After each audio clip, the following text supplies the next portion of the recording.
Highlanders are often visualised as just purveyors of good fishing, shooting and glorious scenery.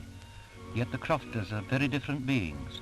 With their small farms and ancient implements, they toil hard for their livelihood. On the moors, the top layer of soil is removed to disclose the peat beds, from which the precious fuel is dug.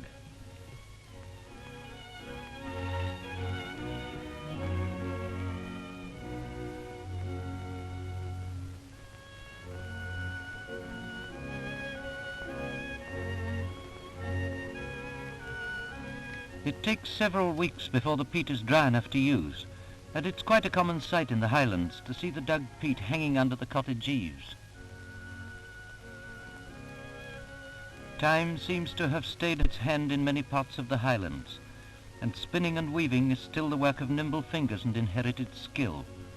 But the whole world knows the wonderful cloth that these industrious folk produce.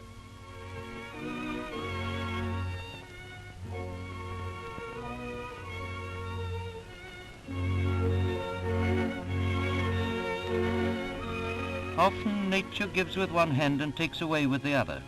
She gave to the Highlands some of the most beautiful scenery in the world, but she leavened her gift with a generally poor soil. From this soil, however, these sturdy descendants of a noble race obtain food for themselves and their cattle. It's a hard life for many, but hard work for all.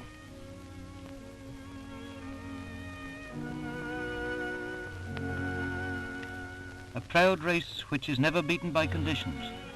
And when the sun sinks on the Saturday evening, their work ends, and the peace and quietness of a Highland Sunday is the reward of their labour.